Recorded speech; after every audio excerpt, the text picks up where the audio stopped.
Listen carefully and answer questions 1 to 6. Homestay Language Learning, Lisa McDowell here. How can I help you? Hello, my name's Dan, Hello, Dan. and I'm going to be living with a family in Edinburgh for 3 months, so I'd like some advice on what to bring with me. I'm flying in via Singapore on the 15th. Right. Well, perhaps most important of all are your documents. Vaccination certificate, sponsor's letter, and the certifying letter from us for immigration. Yes, I've got all those in order, I think. What I'm really wondering about are money and clothes and things for my room. Personal effects, in other words. OK, let's start with cash. You'll already have money in your bank account here, of course, but make sure when you get here you have some cash on you. Pounds, that is, not euros or dollars. How much do you suggest? I'd say 50 as an absolute minimum. OK. Now, the next thing is which clothes to bring. What do you think?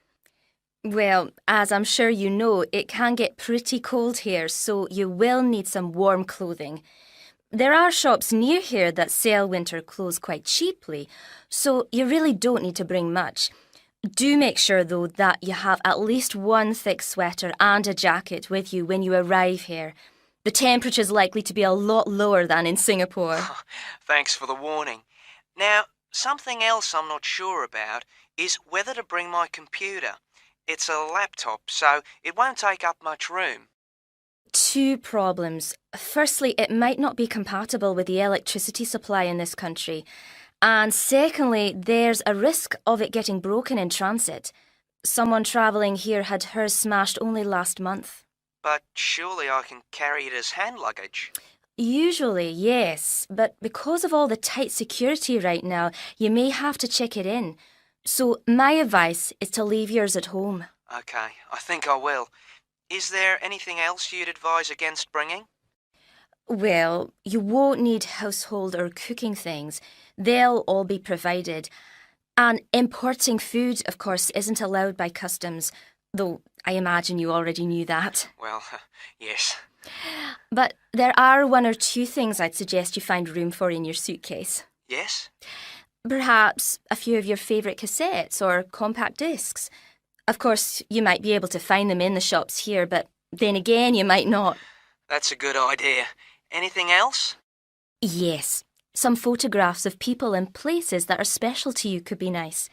They can really make your room feel like home. It's just a thought. I'll see if I've got a few good ones.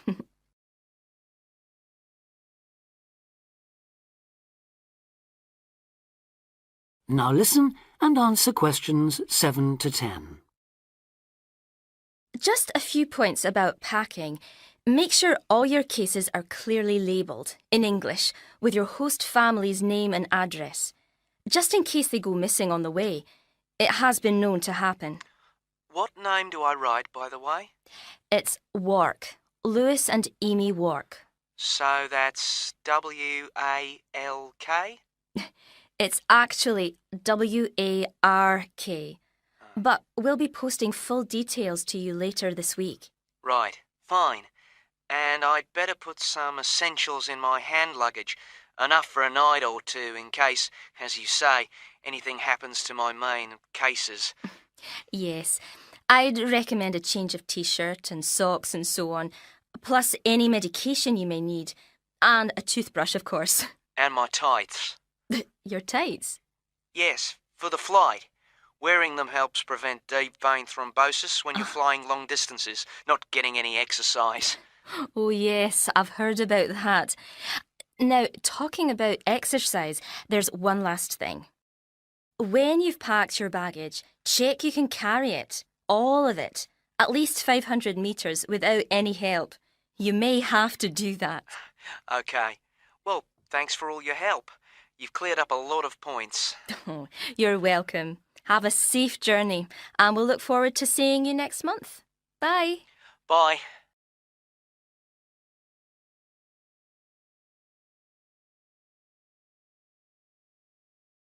Now, listen carefully and answer questions 11 to 15.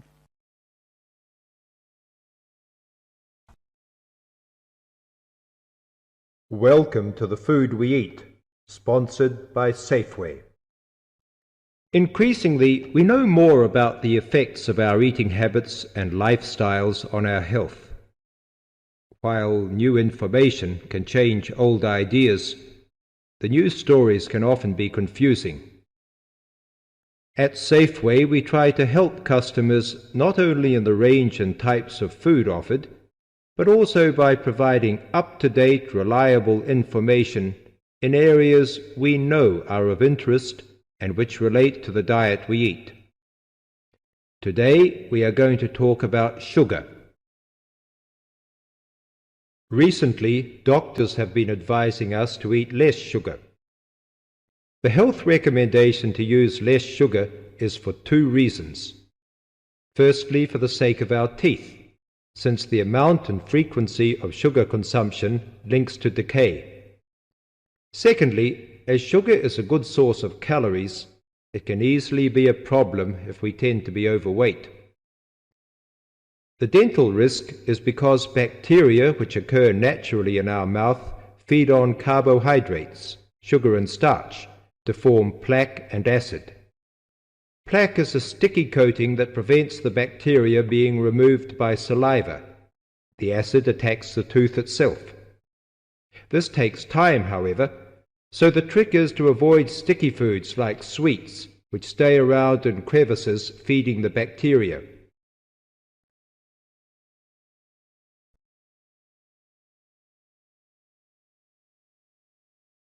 Now listen and answer questions 16 to 20. Regular brushing, preferably with a fluoride toothpaste, helps remove particles and resist acid. The worst thing you can do is nibble sweet things between meals. It puts your teeth under constant attack. A sweet tooth develops gradually, and you might be surprised at how you can steadily unlearn the taste, taking in fewer calories and saving your teeth. Here's some ways. A. Gradually cut down the sugar in tea and coffee till you can stop altogether or switch to sweeteners. B. Choose snacks with a lower sugar content. Fresh fruit, raw vegetables, crackers, milk or low-fat natural yogurt. Remember, some fruits like raisins have lots of sugar. C. Look for reduced sugar alternatives. There are more and more around, from diet drinks to yogurts, even jams and sauces. D. Try gradually to cut back on the sugar you use in cooking, especially in baking.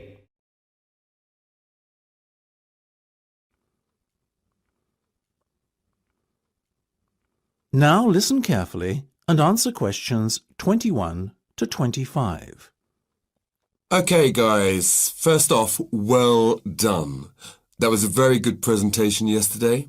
Now I'm just going to ask you questions about it before I give you my feedback. That okay? Sure. Of course. Right. Well, in that case, tell me, Niall, why did you choose to talk about Rafael Nadal? To tell you the truth, I didn't. I think I'd better let Sheena handle this one. Sheena? Yes, it was my decision to pick Nadal. Now, that might be a strange choice for a presentation entitled Someone Who Inspired Me to Study Psychology, but... Yes, but I was going to say, it does seem rather an odd choice. Was it simply down to the fact that he's a sporting hero of yours and so a role model? You talk about him a lot, Sheena, so this much is clear. It's true. Nadal is someone I look up to, but my reasons for choosing him were totally professional. You see, I doubt perhaps in the history of tennis that there was ever a better match player than him, and that got me thinking, what is the secret to his success? How does he control his nerves so splendidly? The more we started to look into his background, the more I realised Sheena was right. Nadal was a perfect candidate for this study. He is, on so many levels, a very well-balanced character, and it was fascinating to gain an insight into the mind of this great champion over the last few weeks. I'll admit that I was at first somewhat unsure about whether or not I should back Sheena on this one, but it didn't take long for our research to put us at ease. So, while most of the students were researching Freud and other visionaries in the field of psychology and psychoanalysis, you were looking into a present-day sports star? Does that not strike you as a little odd? Of course, we knew it was a risk. After all, there was a danger that no one, least of all you, would take us seriously when we stood up on stage and started our presentation. That said, I think it is in the spirit of psychology to be inquisitive and adventurous and not just stick to the conventional. Otherwise, how would the field have come so far, as it has done already? Well, I must say, your risk certainly paid off. Yours was, without a shadow of a doubt, the most interesting and original presentation I saw. And judging by the reactions of the other students, I would have to say that everyone else was equally impressed. Thank you. I'm so glad you think so. Yes, but notwithstanding your excellent presentation content, we must remember that the marks for this project are awarded based on a number of criteria, and we'll examine those in a few minutes. But first, another question. Where did you find your sources? Well, and I don't quite know how we managed it, but we were able to secure a face-to-face interview with Nadal while he was over here for the Wimbledon Tennis Championship, so we weren't reliant on newspaper articles and interviews or any other forms of secondary sources. We did, however, find the library's sports archive an invaluable backup aid to help us fill in the gaps and piece together our interpretation of what makes Nadal such a mentally strong champion.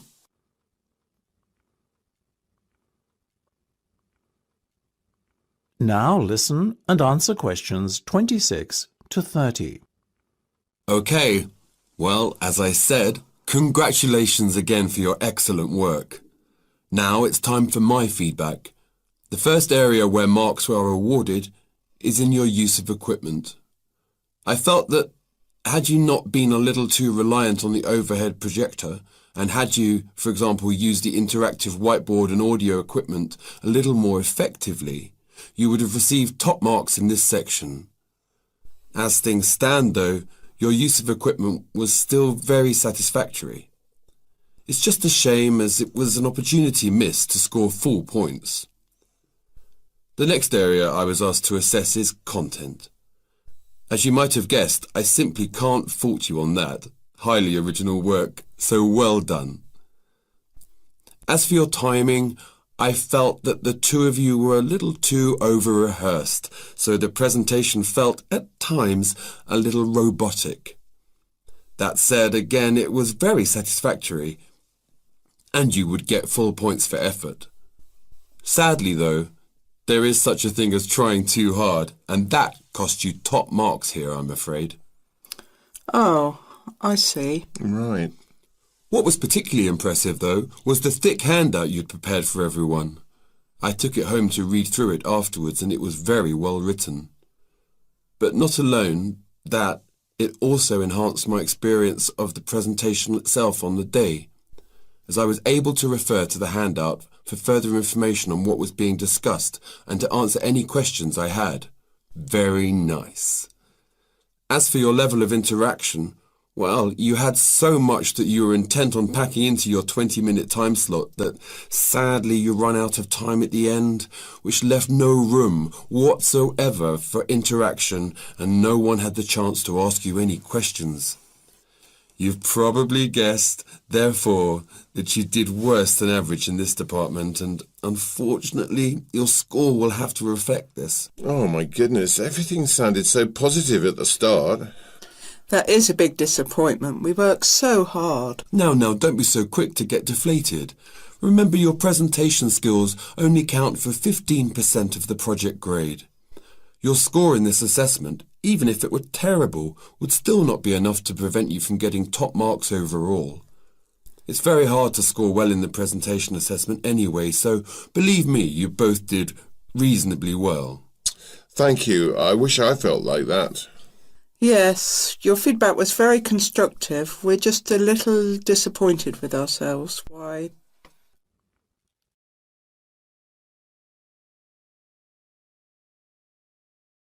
Now listen carefully and answer questions 31 to 40. Welcome to Orientation Week. This is the Physics School session, and we'll welcome Professor Smith, the head of the school, to introduce you to the tutorial system. Welcome, Professor Smith. Thank you. You may have noticed life at university is totally different from that of school. For you, tutorials are an important part of the teaching program. Tutors are the primary contact between undergraduate students and the school. A tutor is the student's personal tutor as well as their academic tutor. Tutorials for physics undergraduates consist of 6 students who meet each week with their tutor for at least 50 minutes. For radiographer students, tutorials will normally consist of a group of about 10 students who will meet fortnightly with their tutor for a period of at least 50 minutes. In the first semester, the tutorials are during weeks 1 to 11. For semester 2, they are during weeks 14 to 24. Everybody involved is expected to be present and on time, and the tutor will also be available in week 12 and 25 to discuss problems that arise during revision, but attendance by students is optional. Now I'm going to introduce to you the stages and activities of the tutorials. The induction period is from week 1 to 3. I know that a significant minority of you experience culture shock during your first few months at university, and the important function of this stage is to identify students who are having difficulty integrating into the academic program. In particular, tutors should check your attendance of lectures, tutorials, laboratory sessions, and this sort of things. Tutors also help you tackle work in a systematic and effective manner. Stage 2 begins from the 4th week. Some tutorials of this period are to be devoted to discussion or going over the students' lecture notes, but approximately 50% of tutorial time is to be devoted to coursework. You should finish the weekly homework assignments of 2 hours duration with at least 50% involving written work. At least 8 homework assignments during the year should involve answering problems set on coursework. The written work collected by the tutor should be marked within a week of handing in, and generally the assignments should be graded. The 3rd stage starts from week 8 till the 10th. During this period, math and 4 core physics programs are included. The majority of tutorial time should be devoted to work which support the lecture programs and laboratory work. At least 60% of homework assignments should involve written work. The assignment may involve writing an account of or notes on a specified range of topics. The written work should also be marked and graded. Short oral presentations by students should be included. They are possibly on general physics topics or essays. The last week's personal development planning is a structured and supported process. The primary objective for PDP is to help you to become more independent and confident, self-directed learners, and encourage a positive attitude to learning throughout life. It is undertaken by yourselves to reflect upon their own learning, performance and achievement, and to plan for their personal, educational and career development. Finally, if without evidence of good reason you miss more than 2 sessions during a semester, or if the tutor is not satisfied with your progress, the matter must be immediately referred to the program director, who will normally issue formal warning, verbal and written. This will inform you that your place at university is under threat of withdrawal if no improvement is made.